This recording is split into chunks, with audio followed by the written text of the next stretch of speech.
Sa bhilta le cheannis eile burt líse thug glún nua de imróí átlia taispáint zúntaach le deireadh chur le fatas na Gaillimhe I gréibh fé fethe lein ó news.com.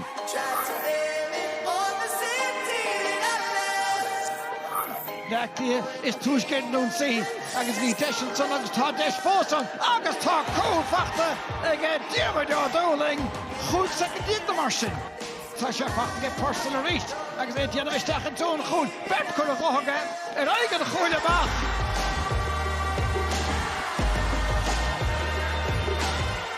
Freagra tastáil agus se chun lóhan agus tá sin dianta go hálan ar fadaige I dtír na cuairlaí ba cúlaigh teascáil rid le hama. Cuairteige Paddy McCarthy agus an córtuchaige don éad Cossington son agus an Graham Curthe sin peinte a sporthaigéad.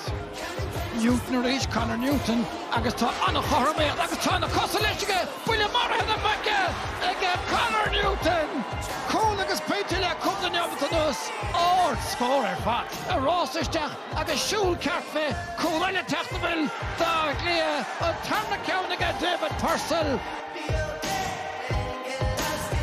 Tá an adóg séite an réitóir tá an líochán Curthe a bhearas le héfacht. An lá le blá clia agus tuair sé sin an bhisneach dóir.